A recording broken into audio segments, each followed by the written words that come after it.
बांग्लादेश का जो सिचुएशन है, क्या काबुल 2.0 जैसा है? हमने इसको कहा है कि मुबारक हो, आप जीत गए हैं। ये नॉर्मल होता है, भले ही वो व्यक्ति दूसरी टाइप का हो, हमारे साथ उसके संबंध अच्छे ना हो। ये हमारी परंपरा है डिप्लोमेसी में। चाणक्य ने ये भी कहा था, उन्होंने कहा था दरवाजा भले ही बंद करो, खिड़की खुली रखो। क्या मालूम कब आपको संपर्क करना पड़े। ये सब क्या फेल हो गई डिप्लोमेसी हमारी। ये जो गधे हैं ना, माफ करिएगा, जो ये चीजें कहते हैं डिप्लोमेसी के बारे में, इनको कुछ मालूम नहीं है कि टाइगर लोग क्या सोचते हैं भारत के बारे में। क्या सोचते हैं? भारत तो हमारा मित्र है, भारत तो हमारी माँ है। यहां तक कि तालिबान ने एक चीज कही थी, अरे हमारा बॉर्डर तो भारत के साथ होता था 47 से पहले, ये चूहा कहां से बीच में आ गया।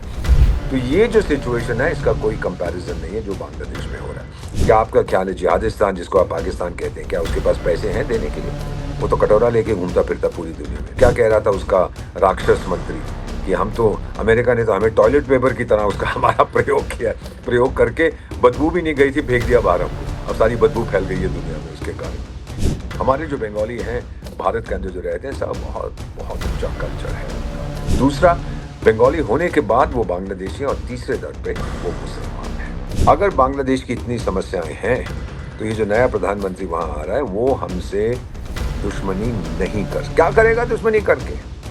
सर, कितने गाजी आए, कितने गाजी गए, भारत तो वही है ना सर।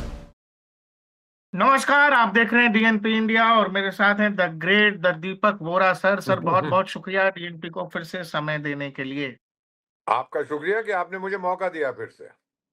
दीपक सर, ये बताइए कि ये तो वही बीएनपी वाले हैं ना, तारिक रहमान, जो पाकिस्तान से गलबहनियां करते थे, वही उसी खालिदा जिया का बेटा पीएम बन रहा है। लोग ये कह रहे हैं कि भारत के हाथ बांग्लादेश में क्या लगा? भारत ऑलराइट। डिप्लोमेटिकली बांग्लादेश में हार गया। उधर भी जिहादी थे, जमात वाले भी, बीएनपी वाले क्या कम है क्या? लेकिन प्रधानमंत्री नरेंद्र मोदी की बातचीत हो गई है, इन्होंने विश भी कर दिया है, उन्होंने थैंक यू भी कर दिया है। एक चीज मुझे समझाइए, ऐसे ही काबुल दूतावास से हम लोग निकले थे, सब लोग दो दो साल पहले। बांग्लादेश का जो सिचुएशन है, क्या काबुल 2.0 जैसा है? क्या सिचुएशन है और इसको आप फ्यूचर में कैसे इवॉल्व होता हुआ देख रहे हैं? बहुत बहुत धन्यवाद। अब थोड़ा विस्तार से बात करते हैं। मैं तो उस देश को अच्छी तरह जानता हूं, मेरे बहुत से मित्र हैं, और मैं इस लड़के से मिला हुआ हूं जो कई सालों से इंग्लैंड में छुपा हुआ था। सबसे पहली चीज ये है कि ये धोखेबाज है, इस पे आप विश्वास नहीं कर सकते। क्यों?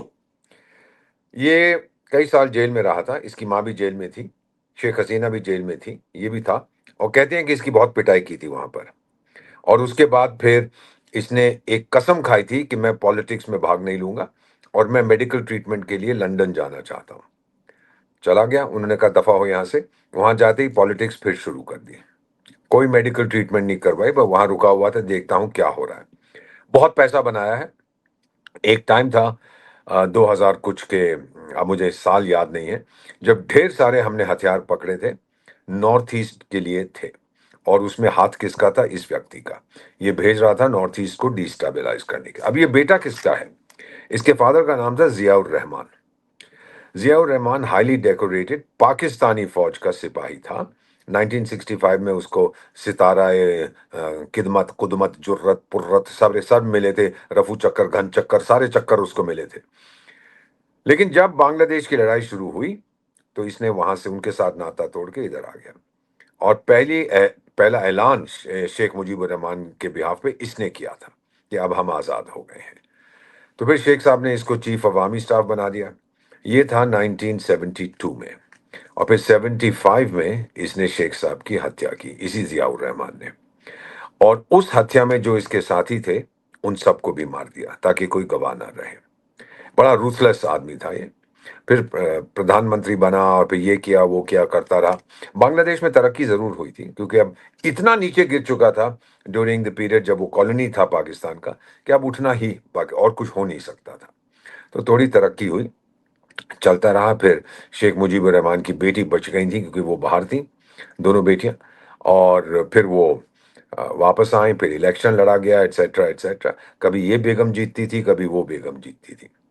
तो इसमें सबसे बड़ी चीज ये है कि इसने जिहादियों के साथ भी डार्लिंग डार्लिंग, स्वीट हार्ट कहा है, और डेमोक्रेट्स के साथ भी डार्लिंग डार्लिंग स्वीट हार्ट इसने किया। ये सब तरफ का खेल खेलता है। हमने इसको कहा है कि मुबारक हो, आप जीत गए हैं। ये नॉर्मल होता है, भले ही वो व्यक्ति दूसरी टाइप का हो, हमारे साथ उसके संबंध अच्छे ना हो, ये हमारी परंपरा है डिप्लोमेसी में। चाणक्य ने ये भी कहा था, ये मैं आपको समझाता हूं सर। उन्होंने कहा था, दरवाजा भले ही बंद करो, खिड़की खुली रखो, क्या मालूम कब आपको संपर्क करना पड़े। अब मैं बात करता हूँ श्रीलंका की, मैं बात करता हूँ मालदीव्स की, अब मैं बात करता हूँ नेपाल की। ओ भारत इतना खराब है, ये हो गया, सब जगह यही सुनता, हमारी डिप्लोमेसी जी फेल हो गई है। श्रीलंका की मदद किसने की? आज क्या कहता है? भारत के नाम की तो गीत गाता है, ऊपर भगवान है धरती पर भारत है। मालदीव्स वाला क्या कहता है? ऊपर अल्लाह है नीचे भारत है। नेपाल वाला क्या कहता है? अरे हम तो हिंदू राष्ट्र हैं, भारत तो सब कुछ है हमारे लिए। ये सब क्या है? क्या फेल हो गई डिप्लोमेसी हमारी? ये जो गधे हैं ना, माफ करिएगा, जो ये चीजें कहते हैं डिप्लोमेसी के बारे में, इनको कुछ मालूम नहीं है। अब आपने कहा कि तालिबान 2.0, मुझे एक चीज बताइए सर। मेरे फादर पश्तून थे, पठान, फ्रॉम गजनी अफगानिस्तान। मेरी माँ का परिवार सिख परिवार से जुड़ा हुआ था। तो जब पठान और सिख का खून मिलता है ना, एक तो वो बहुत खूबसूरत होता है व्यक्ति, मुझे देख लीजिए 75 साल की उम्र में, और दूसरी बात यह है कि वो सुनता नहीं है किसी की, वो सीधी बात करता है। तालिबान के बारे में ये पूछना चाहता हूँ, जब तालिबान ने वहाँ पर 90s में पाकिस्तान की मदद के साथ वहाँ पर अपनी हुकूमत चलाई थी और उसको शेख नजीबुल्लाह को मार दिया था, शेख नहीं, वो जो वहाँ का राष्ट्रपति था, मैं बड़ी अच्छी, मोहम्मद नजीबुल्लाह, मैं बहुत अच्छी तरह से उनको जानता था, मिला हुआ था कई बार। उनको मार दिया था, टैंक के बंदूक से लटका दिया था उनको, उनके गुप्त अंग जो है उनको बहुत कुछ किया था। लेकिन फिर जब पाकिस्तानी भांगड़ा करे, ओ जी अब तो कश्मीर हमारा हो गया जी, अब तो तालिबान आ गया, वो भारत से लड़ेंगे। और गधो, ना एक पश्तून आया भारत में कश्मीर में तंग करने के लिए, ना एक उज़्बेक आया, ना एक ताजिक आया, ना एक हज़ारा आया। आए कौन थे? जो दुनिया की सबसे गंदी कौम है, पाकिस्तानी, पंजाबी, मुसलमान, सबसे गंदे लोग, धोखेबाज ये लोग। लेकिन उनको लगता है कि वो सुनते सबसे जाइए। प्योर हैं, वो तो हाइब्रिड हैं सब वो। हाँ, वो तो कहते हैं ना सर कि हमने देखी है उनकी हकीकत, लेकिन दिल के खुश रखने को गालिब ये ख्याल अच्छा है। अब मैं आपको बताता हूँ सर, कि जब ऐसा हुआ कि वो नहीं आए, तो मेरे कई तालिबान दोस्त हैं सर, मेरा अभी भी परिवार गजनी में है, और उनसे पूछा, कभी कभी मिलते हैं, जाता तो नहीं हूँ, फोन पे बात होती है या कहीं इधर उधर मिलते हैं, विदेशों में मिलते हैं, कि टाइगर लोग क्या सोचते हैं भारत के बारे में, कि क्या सोचते हैं, भारत तो हमारा मित्र है, भारत तो हमारी माँ है। यहां तक कि तालिबान ने एक चीज कही थी, अरे हमारा बॉर्डर तो भारत के साथ होता था 47 से पहले, ये चूहा कहां से बीच में आ गया। एकमात्र देश है जिसने पाकिस्तान के संयुक्त राष्ट्र संघ की मेंबरशिप का विरोध किया था, उस देश का नाम अफगानिस्तान है। हम तो मान गए थे कि आने दीजिए, लेकिन अफगान लोग नहीं माने थे। वो कहते हैं कि ये डूरन लाइन छूरन लाइन जो आपने बना रखी, सब बकवास है, ये कोई बॉर्डर वॉर्डर है नहीं। और जो बॉर्डर हमारा है वो है सिंधु नदी के पास, तो सारा बलूचिस्तान खैबर पख्तूनख्वा हमारा है। तालिबान 2.0 आया, लोग कह रहे ओ वो आ गया, अब तो ये हो जाएगा वो हो जाएगा। और यार हमें इतना नपुंसक समझते हो? क्या समझते हो? ये 2.5 मिलियन की 25 लाख की जो फौज हमने, आर्मी नेवी एयरफोर्स इकट्ठी कर रही है, किस लिए? छोले खाने के लिए? ठोकेंगे इनको अगर इन आने कुछ। लेकिन उन्होंने हमसे क्या कहा, भाई आपके साथ तो हम दोस्ती करना चाहते हैं, अगर हमारा दुश्मन कोई है तो वो जिहादिस्तान है। सर मैं एक चीज और समझा देता हूं आपको, बहुत से लोग इंटरेस्टेड होंगे। पाकिस्तान का नक्शा आप देखेंगे ना, तो वो एक रिबन की तरह है, बड़ा पतला है, यानी ईस्ट टू वेस्ट तो एकदम से काट सकते हैं कैंची से, नॉर्थ टू साउथ थोड़ा लंबा है। उनको डर है 65 के बाद, जब हम लाहौर और सियालकोट सेक्टर की तरफ बढ़ रहे थे, उन्होंने सोच लिया था कि जब भारतीय टैंक आएंगे, ये तो दो हिस्से कर देंगे हमारे देश को, फिर हमारी फौज ऊपर भागेगी अफगानिस्तान में, वहां रीग्रुप करेगी, तो वो हमारी स्ट्रेटेजिक डेप्थ है, लेकिन वो बन गई है उनकी स्ट्रेटेजिक डेथ। समझ रहे हैं आप सर? हम्म। तो अफगान लोग क्यों पंगा ले रहे हैं? अफगान हमें कहते हैं, मेरे दोस्त कहते हैं कि हम तो साम्राज्यों की ग्रेवयार्ड हैं, हम शमशान घाट हैं साम्राज्यों की। अरे वो भी सिकंदर आजम भी आया था, ब्रिटिश भी आए थे, सोवियत भी आए थे, अमेरिकी भी आए थे, सबको ठोक पीट के हमने निकाल दिया।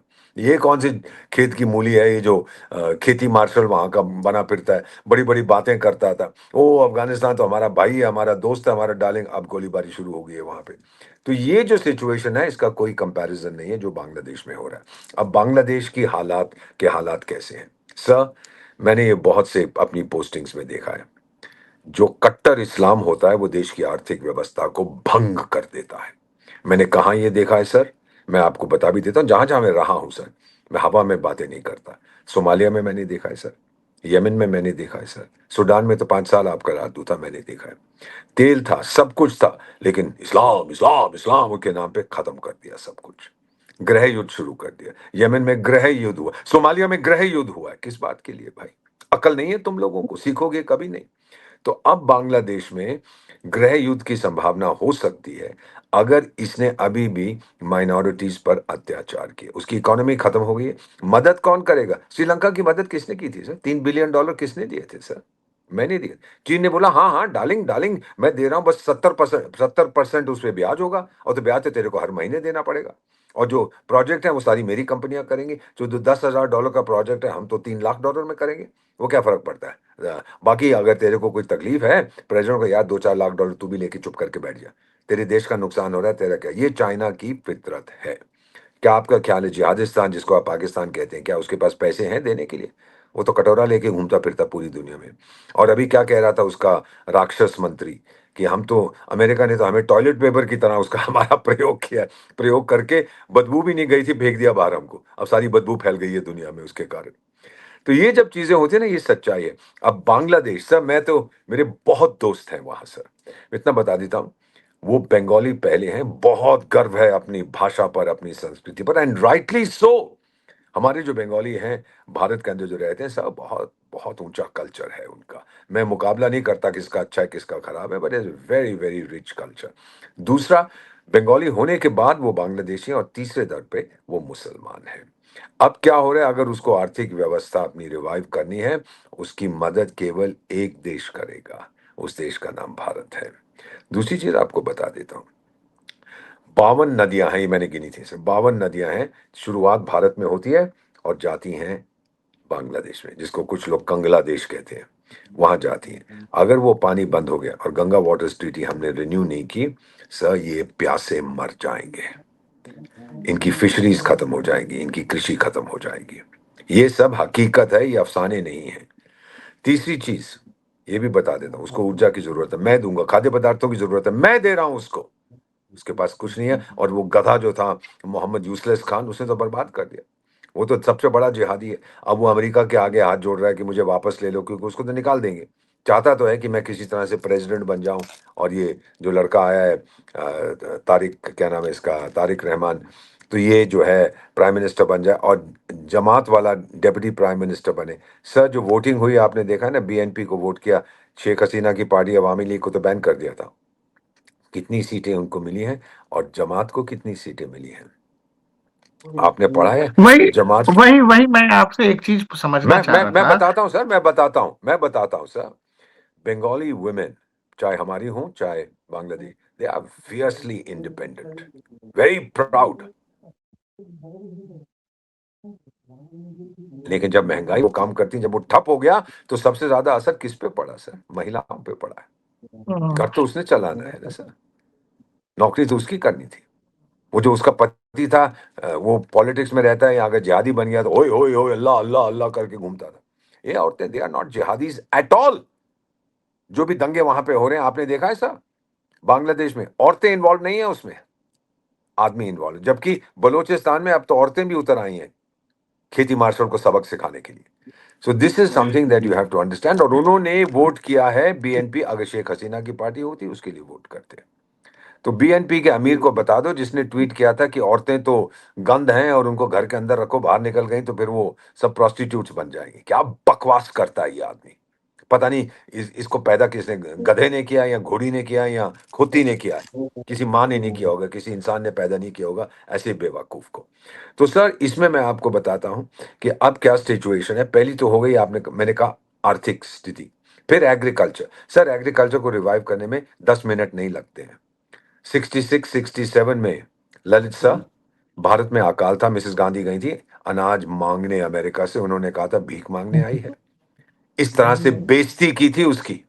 और उसके बाद तो पता है आपको, हरी क्रांति आई एटसेट्रा। हमारी हरी क्रांति को भी 4 साल लग गए थे सर, ये ओवरनाइट नहीं होता। और उस टाइम हम डिपेंड कर रहे थे, जो हमने खाद्य पदार्थ जो सीरियल्स वगैरह थे अपने पास गोदाम में रखे हुए थे। और सर उसके बाद क्या होता है मैं बताता हूँ कि फिर उसकी जब एग्रीकल्चर खत्म हो गया, उसको चाहिए, उसके पास एनर्जी नहीं है, पीने का पानी भी खत्म हो जाएगा, हालत बड़ी खराब। एक और चीज जिसके बारे में हम ज्यादा बात नहीं करते, उसका म्यांमार के साथ बॉर्डर है, 270 या 280 किलोमीटर का बॉर्डर, वो सारा अराकान आर्मी ने ले लिया है। म्यांमार की सरकार पीछे हट गई, इसके पीछे भी चाल है। क्यों पीछे हट गई है? भाई अराकान लोग वहां थे रखीन स्टेट में, और वहां पर जो अराकान लोग हैं वो प्योरली हार्डकोर फंडामेंटलिस्ट बुद्धिस्ट हैं। रोहिंग्या भी वहां पर है जिनको वो ठोक रहे हैं। और बांग्लादेश की आर्मी के साथ अभी फायर एक्सचेंज होती है। जब बांग्लादेश के लोग फुदकते थे ना, वो स्टूडेंट लीडर्स वहां पर, और वो मोहम्मद यूसुफ खान कुछ क्या नॉर्थ ईस्ट हमारा है, ये है वो है, तो वहां पे गोली चलनी शुरू हो जाती थी। फिर लोग मुझसे कहते हैं यार, जब वो बांग्लादेश के लीडर्स कुछ कहते हैं तो अराकान उनको ठोकता है, ये तुम लोग क्या कर रहे हो? मैंने कहा मुझे क्या पता हम क्या कर रहे हैं, वो ठोक रहे हैं तो ठोक रहे हैं, उनसे जाके पूछो क्यों ठोक रहे हैं, मेरा क्या हाथ है इसके अंदर। ये एक सिक्योरिटी सिचुएशन बहुत तगड़ी। और चिटागोंग हिल ट्रैक्ट्स मत भूलिए सर, एक टाइम था, आज से ज्यादा समय नहीं है, 20 साल हुए हैं, कि वहां पर आधी बांग्लादेश फौज तैनात थी प्रोटेक्ट करने को चिटागोंग हिल ट्रैक्ट, वहां भी बगावत शुरू हो गई थी। तो बहुत से लोग हैं, बहुत सी मूवमेंट्स चल रही हैं म्यांमार वगैरह में। अगर बांग्लादेश अपनी सिक्योरिटी चाहता है, भारत से वैर नहीं कर सकता, बांग्लादेश कुछ नहीं करेगा, इसको आप सर याद रखिए। जब शेख हसीना भारत आ गई, तो क्या हमारे पास भी लिमिटेड ऑप्शंस हो गए बांग्लादेश के अंदर? और हमारे लिए ज्यादा ऑप्शन हो गए। एक तरफ जमात, दूसरी तरफ बीएनपी। तो एक तरफ कुआं, दूसरी तरफ खाई। तो क्या हमने बड़े नहीं जिहादी बिल्कुल और नहीं, छोटे जिहादी बिल्कुल में नहीं। से सर ये जमात वाले, छोटे जिहादी को चुना है? नहीं सर, मैं आपको बताता हूँ सर, ये भी फिर मीडिया की चीज है सर। कितना 10,000 जिहादी क्या बिगाड़ लेंगे मेरा सर?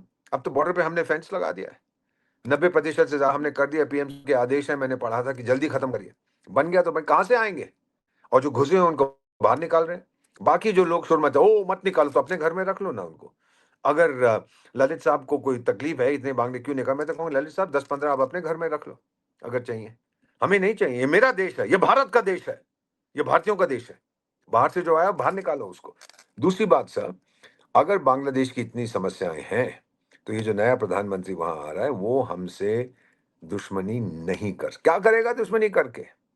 सर कितने गाजी आए, कितने गाजी गए, भारत तो वही है ना सर, भारत कहीं नहीं जाएगा सर। और अगर तो ये चिकन नेक की बात करते हैं, अरे भेज दे, तो मैं जी चाइना को बुलाऊंगा, बुला ले, तेरे कहने पर चीन मुझसे भिड़ेगा? वो टिंग टोंग पिंग पोंग डिंगलिंग टिंगलिंग जो भी वहां का लीडर है, उसकी तो अपनी समस्या है, वो क्यों परवाह करेगा? तो जी। मैं आपको ये बता रहा था सर, हम बातचीत कर रहे थे बांग्लादेश की, कि एक तरफ उसके पास एग्रीकल्चरल समस्या है, उसकी आर्थिक व्यवस्था ठप हो गई, अनएम्प्लॉयमेंट, महंगाई, जानते हैं 30 रुपए 40 रुपए किलो कितना होगा ज्यादा से ज्यादा? तो जहां पे आपको 250 रुपए किलो देना पड़ता है, या 200 देना पड़ता है, 150 देना पड़ता है, अगर हम चावल ना दे किससे लेगा? चीन से लेगा? किससे मंगवाएगा? वियतनाम से मंगवाएगा? थाईलैंड से लेगा? वो तो पैसे कितने लगेंगे भेजने के लिए? इन मामलों में कोई दोस्ती वोस्ती नहीं है, धंधा इज धंधा। हम दे रहे हैं उसको स्पेशल प्राइस पे, क्योंकि हम चाहते हैं कि हमारा मित्र है। हमारे विदेश मंत्री जब श्रीलंका गए थे, उन्होंने कहा कि मैंने जाके देखी थी वहां की हालत, मेरा दिल रोया था। मैं एक चीज आपको अपनी तरफ से बताता हूँ, जब उनकी आर्थिक व्यवस्था बहुत खराब थी, एक पुराने उनके आर्मी चीफ मेरे साथ नेशनल डिफेंस कॉलेज किया था, मैं जा रहा था वहां मिलने के लिए, नहीं गया। तो उन्होंने मुझे एक ही चीज कही थी, उन्होंने कहा अम्बेसडर अब आ रहे हैं, तो आप कुछ दाल चावल लेते आइए, हम लोग खरीद नहीं पा रहे हैं, यहाँ बहुत महंगा है। सर मैं भी बाप हूँ सर, मेरा भी परिवार, मुझे बहुत बुरा लगा, जा नहीं सका, किसी के हाथ भिजवा दिया सामान उनको। तो ये चीजें हैं सर, जो मेरा ख्याल बांग्लादेश बहुत जल्दी समझ जाएगा कि चीन कुछ नहीं करेगा, चीन की कोई दिलचस्पी नहीं, चीन तो इस्लाम से नफरत करता है, वो नहीं कुछ करेगा इनके लिए। रूस इस्लाम से नफरत करता है, रूस को क्या लेना देना है बांग्लादेश में? अगर लेकिन जिहादिस्तान कुछ करना चाहता ये जो जमात है और सर, स्टूडेंट विंग वाले जो कुछ कर रहे थे, वो तो आईएसआई पाकिस्तान के इशारे पर कर रहे थे। उनको तो पाकिस्तान भाई लग रहा था। अब देखिए मैं एक चीज और बता देता हूँ। जो स्ट्रेटेजिक डेप्थ पाकिस्तान मांगता है, ये आईएसआई की ज्यादा मत बनिए, नपुंसक लोग हैं, गधे हैं, दिमाग तो है नहीं इनका। मैं आपको चीज बताता हूँ, जो ये कोशिश कर रहे थे अफगानिस्तान में, सर अफगानिस्तान सबसे बड़ी किसकी समस्या है सर? भारत की है या जिहादिस्तान की है? हम लोग बात करते थे ना कि ये बड़ा स्ट्रेटेजिक है, अरे स्ट्रेटेजिक किसके लिए है बेवकूफ? मेरे लिए तो स्ट्रेटेजिक कोई नहीं, मेरा तो बॉर्डर भी नहीं है उनके साथ। स्ट्रेटेजिक है तो उनके लिए, जिहादिस्तान के, वो फंस गया बुरी तरह। It is now Jihadistan problem, not mine. मेरी कूटनीति को आप उसकी तारीफ करिएगा, मेरी समस्या नहीं, उनकी बनी है। और अगर चीन ने बांग्लादेश में दखल दी तो वो चीन की समस्या बन जाएगा, जैसी तिब्बत बन चुकी है। वही हालत होगी अगर इसने हड़प करने की कोशिश की। और वो जो बेवकूफ 90 साल का बुढ़ा, oh we are guardians of the ocean, और ये वो बकवास करता है। आप सुना है कि वो अमेरिका जाना चाहता है क्योंकि निकाल देंगे, तो हिलरी क्लिंटन ने कहा सॉरी, हमने तो एक खनसामा रख लिया, अब तेरी जरूरत नहीं है। ऐसा बेवकूफ आदमी है ये। So the reality is sir, अगर इसने कुछ पंगा लेने की कोशिश की, सब तरफ से प्रेशर पड़ेगा। बांग्लादेश इज इंडिया लॉक्ड, सब तरफ भारत है उसके। और जब हमने चाहा इसको स्क्वीज करें, हम कर सकते हैं। ये नहीं मैं कह रहा कि हम करेंगे, लेकिन वो ये बात समझ गया और उसको चेतावनी मिल चुकी है कि टाइगर पंगा मत लेना, नहीं तो बहुत मार पड़ेगी और तेरी मदद के लिए कोई नहीं आएगा। अरे अमेरिका का क्या इंटरेस्ट है? मैकडोनाल्ड ट्रम्प ने तो कह दिया था कि बांग्लादेश की समस्या भारत के लिए है, I have outsource to India. समझो, सुनो, ये क्या, भले ही अपने इरादे बदलता रहता है। अब आप आ गए हो, आप अमेरिका के डार्लिंग हो, सेंट मार्टिन दे दो, मेरा क्या जाता है, भेज दो।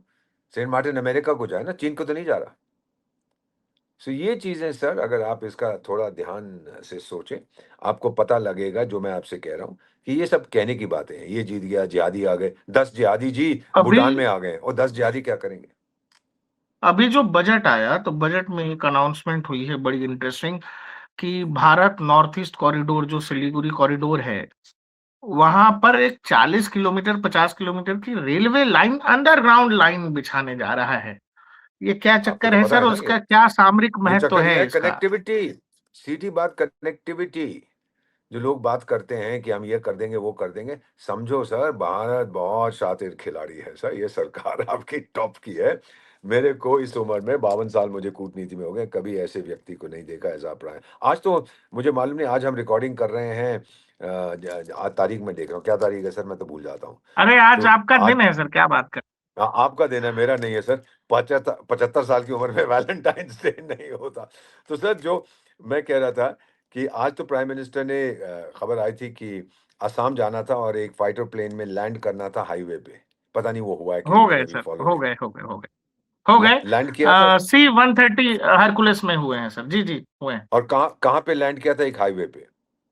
हाँ, हाईवे पे। तो सर, ये संदेश जी जी किसके हाईवे। लिए है? ये संदेश किसके लिए है? ये टिंग टोंग के लिए है। और ये जो हम सुरंग बना रहे हैं नीचे से, सोचिए, सोच देखिए, अगर इन्होंने कुछ सुलीगरी कॉरिडोर करने की कोशिश की तो हम नीचे से उधर चले जाए, ये कुछ नहीं कर पाएंगे सर। हम तो वहां पे अपने बना रहे हैं, पूरे कंटोनमेंट्स बना रहे हैं। एंड देन नॉर्थ ईस्ट क्यों जाएगा, क्यों बगावत करेगा मुझसे? सर, जो वहां खुशहाली आ रही है, जो इन्वेस्टमेंट हो रही है, अल्टीमेटली अगर बगावत होगी, वो तो आपने देख लिया जिहादिस्तान में हो रही है, क्योंकि आर्थिक व्यवस्था उन लोगों की खत्म हो चुकी है। बलूचिस्तान, खैबर पख्तूनख्वा। बिल्लू भाई सर क्लिंटन मेरे मित्र जब, जो बांग्लादेश का इलेक्शन रिजल्ट आया है, जब आप उसको ध्यान से देखेंगे ना, तो जो बॉर्डर हम्म, के इलाके हैं जो हमारे नॉर्थ ईस्ट या फिर वेस्ट बंगाल से जुड़ते हैं, वहां पर जमात के लोग जीते हैं ज्यादा, और बीएनपी जो हम्म, जीती है वो ढाका और बाकी सेक्टर्स में जीते हैं। वो ठीक है, लेकिन जो कोई फर्क हमसे नहीं जुड़ा पड़ता। हुआ इलाका है और जहां सबसे ज्यादा इन्फिल्ट्रेशन है, घुसपैठ है, उन इलाकों में जमात जीती है। मुझे लगा एक बार और आपको जमात जीत बताना गई तो चाहिए। ठीक नहीं सर, मैं मुझे मुझे मालूम है, पर कोई फर्क नहीं पड़ता, हमको जीत गए तो जीत गए, वहां पे घुसे हुए हैं वो लोग इन्फिल्ट्रेट करने के लिए। अब हमने रोक दिया उनको, अब हार जाएंगे अगले इलेक्शन में, तो बुरी तरह से पिटेंगे sir, there is no question. और क्या करेंगे ये, अगर आदमी इनको नहीं रोकेगा तो फिर हम इसको ठोकेंगे। फिर तो वो बैठे हुए अराकान, वहां दूसरे लोग बैठे हुए हैं, वो भी बगावत करेंगे। और ये ये वाला कहाँ कहाँ ड्रामा भी लड़ेंगे? वहां शुरू ये वाला ड्रामा भी शुरू हो गया है कि वोट चोरी हो गई है, वोट गलत तरीके से वो हुआ है, तो वोटों की गिनती वो ठीक तो नहीं हुई है। वो तो सोरोस साहब का नॉर्मल है ना, हमारे देश में भी तो उसके चमचे हैं जो ये चीजें कहते रहते हैं। तो कहने तो क्या फर्क पड़ता है? मेरा मानना ये है, ठीक जब है। आपकी आर्थिक स्थिति मजबूत है, सर बिल्लू भाई क्लिंटन मेरे मित्र हैं, उन्होंने जब इलेक्शन जीती थी, या लोगों ने पूछा था 90s में कि आपके लिए भी वो क्यों वोट करें, जॉर्ज बुश के लिए क्यों नहीं, जवाब क्या दिया था, इट्स द इकोनॉमी स्टूपिड, बेवकूफ आर्थिक व्यवस्था है, मैं उसको सुधारूंगा। सुधारा था, फिर बाद में ईरान के साथ पंगा हो गया और वो हार गया, अलग बात है। लेकिन जो अभी सिचुएशन है बांग्लादेश में, हमने स्वागत किया, हमने बातचीत की, हमने दोस्ती का हाथ बढ़ाया, तो दोस्ती का हाथ चाहिए ले ले, नहीं चाहिए, अभी तक तो मेरी दोस्ती देखी है, अब टाइगर दुश्मनी मत देख मेरी, क्योंकि जो मैं दुश्मनी सर करता हूँ आपका वो तीन खुलेआम नहीं चार करता। मिनट मैं और चाहता हूँ, 3-4 मिनट बस, जी उसके बाद फ्री कर जी देंगे। जी जी जी जी। राफेल वाली जो डील है, 114 राफेल्स मैक्रो रफाल। आने वाले हैं, इसको राइट। जरा समझाइए क्या कहानी है। और लोग ये कह रहे हैं कि इतना सारा पैसा क्यों खर्चा कर रहे हो राफाल पे। हाँ, SU-57 ले हमें लो, F-35 ले लो। दुनिया भर के वो देशों में सब वो F-35 वो कह हाँ, रहे हैं पांचवी ये जो पीढ़ी के लड़ाकू विमान है। सर, ये जो आप लोग ये कहते 4.5 हैं, जनरेशन के फाइटर जेट पे इतना पैसा खर्च करने। मैं बता देता हूँ सर, 3.5 को आपको पता है क्या है, 2.5, 3.5, 3.75, ये बकवास करने की बातें हैं, इट हैज नो मीनिंग। और जिन्होंने कभी ओके। हवाई जहाज देखा नहीं है, वो बड़ी बड़ी बातें करते हैं, सब एक्सपर्ट्स बन जाते हैं। अरे पैसा दो ना, अमेरिकन या रूसी को बोलो, अरे यार उसको 10,000 रुपए दे, वो कल लिख लेगा। रूस का जो जहाज बना था 1950 में, वो दुनिया का सर्वश्रेष्ठ है, उसको खरीदो। ये तो बिक जाते हैं ना, आप जैसे थोड़ा ना जर्नलिस्ट हमारे सर, बहुत से बहुत अच्छे हैं, वो कुछ ऐसे हैं जो बिक जाते हैं, अपना ईमान बेच देते हैं, या फिर उनको अमेरिका का फ्री टूर मिल जाता है, किसी यूनिवर्सिटी में स्कॉलरशिप मिल जाती है, तो हम सब जानते हैं कौन कौन ये लोग हैं। तो राफाल खरीदा जा रहा है क्योंकि उसने अपनी इफेक्टिवनेस प्रूव कर दी है, और हमने बहुत सोच विचार के बाद देखा है, और फिर भारत में बनेंगे, ये तो पता है ना आपको। पहले तो हम कुछ इन फ्लाईओवर कंडीशन ले रहे हैं, उसके बाद भारत में बनेंगे, सब समझौते हो चुके हैं, ऐसे हम लोग नहीं करते। फिर मैकरोनी साहब आ रहे हैं, बड़ी अच्छी बात है। और एक चीज फ्रांस के बारे में बता दूं, 50 के दशक में भी हमने इन्हीं से जहाज ले रहे थे, उसको उरागॉन कहते थे, फिर हमने नाम रखा था तूफानी, ऐसा कुछ इनके नाम हमने रखे थे। उसने कभी हम पर प्रतिबंध नहीं लगाए, रूस ने नहीं लगाए, लेकिन अमेरिका ने लगाए, यूरोप ने लगाए। तो आज का जो लोग बकवास करते हैं कि F-35 चल ले लेता हूँ, कल को जंग हुआ, बोलते जी मैं तो उसके स्पेयर पार्ट्स नहीं दूंगा, तो कौन पे लाएगा, आपका चाचा लेके आएगा। फ्रांस कभी नहीं मना करेगा, और क्योंकि हम खुद बना रहे हैं, अब हमें मालूम है कि क्या करना है। सो this is the best possible deal जो हमें मिली है। हमारे डिफेंस वाले टॉप लेवल के हैं, और बाय द वे इसको राफाल कहते हैं, राफाल का मतलब होता है हवा का झोंका, ओके। फ्रेंच में। सो सर, ये जहाज बड़ा अच्छा है। अभी आप जी, आपने ये वाला 6G क्यों खरीदा, आप रुकिए और 10 साल, अभी तो 8G आ जाएगा मोबाइल कनेक्शंस में। यार क्या बकवास करते हो, जो हमें चाहिए हमने ले लिया है। और फिर ऑपरेशन सिंदूर में तो आपने देख ही लिया था कि किस तरह से हमने ठोका था उनको बुरी तरह से। वो कहानी किसी और दिन आपको बताऊंगा, जो 4 फेजेस में, सेगमेंट्स में जो ये हुआ था। अब तो पूरा आ गया है इन पब्लिक डोमेन, खासतौर ये स्विस रिपोर्ट पढ़िएगा, उसने बिल्कुल साबित कर दिया है कि एयर डोमिनेशन, एस्केलेशन डोमिनेशन तो भारत के हाथ में था। इसीलिए तो वो दौड़ा गया, अंकल मैकडोनल्ड अंकल बचा लो मुझको, बचा लो मुझको। और आजकल आपने देखा है sir, you know we are talking about Bangladesh, लेकिन ये जो पिंजरे वाली मुनिया है, ये क्या खेती मार्शल, फील्ड को हिंदी में क्या बोलते हैं, खेती कहते हैं ना, खेत कहते हैं ना फील्ड को, तो ये खेती मार्शल तो है। तो इसने बोला था, वो पाकिस्तानियों से बात कर रहा था पिछले साल ओवरसीज पर, these bloody 1500 terrorist, I will beat the hell out of them. और उनका होम मिनिस्टर कहता है, हाँ। अरे, और उनका होम मिनिस्टर कहता है कोई स्टेशन हाउस ऑफिसर भी इनको ठोक देगा। और आज दोनों छुपे हुए हैं, इंटरनेट से अपना वो भाषण वो स्क्रब कर रहा है, बड़ा मुश्किल है अब उसको ढूंढना। अरे हटा वो रहे हैं, कह रहे थे धड़ाधड़ कि हटा। ये 20-20 लाख के राइफल लेके कहाँ से घूम रहे हैं, स्नाइपर्स लगे हुए हैं उनके ऊपर। ये तो हमारी आर्मी के पास नहीं है, पता नहीं इतने महंगे हथियार कहाँ से लिए घूम रहे हैं सब। अब आप देख लीजिए, जो इसने कहा था I will beat the hell out of them, अब वो डरा हुआ बंकर में घुस गया, क्योंकि बलूचिस्तान तो चला गया। सर, धरती कहीं नहीं जाएगी, लेकिन वो इस्लामाबाद की जो हुकूमत है वहां पर नहीं चलेगी सर। वो उन्होंने अपना बना ही दिया है, उनकी फॉरेन मिनिस्ट्री, मैं तो जानता हूँ sir, I am in touch with some of the home ministry है, डिफेंस में अपना सब बना दिया, और जबरदस्त यूनिफॉर्म पहनते हैं। तो वो जाते हैं, अब वो उनको मालूम है command and control structure coordinated, अगर आप अटैक कर रहे हो 15 जगह 20 जगह, तो कोई मायने है उसके, कम्युनिकेशन सिस्टम आज का। अच्छा, मैंने क्या किया है, मैंने तो मॉरल एंड डिप्लोमेटिक सपोर्ट दिया है, जो आप कश्मीर के आतंकियों को देते थे, आप भी मॉरल एंड डिप्लोमेटिक, मैं भी मॉरल एंड डिप्लोमेटिक। हथियार कहाँ से आए हैं, मुझे मालूम नहीं ललित सर, लेकिन आप amazon.com पे देखिए, अगर वहाँ हथियार मिलते हैं जो उनके पास है। हो सकता है, मुझे मालूम नहीं है, मैंने कभी नहीं पूछा। तो रियलिटी ये है सर, करोड़ों लोग आपका प्रोग्राम देखते हैं, आप सच्चे राष्ट्रवादी हैं, मैं भी हूँ, कि सच्चाई ये है कि भरोसा करिए हम पर सर, हम नहीं होने देंगे कुछ भी। We know what we are doing. Bangladesh भी लाइन पे आ जाएगा, जैसे श्रीलंका आया, नेपाल आया, मालदीव्स आए, सब लाइन पे आ जाएंगे sir. It's a matter of बहुत टाइम। बहुत शुक्रिया सबर दीपक सर। जय हिंद, जय भारत। स्वस्थ रहिए, मस्त रहिए, हंसते थैंक यू। खिलखिलाते रहिए।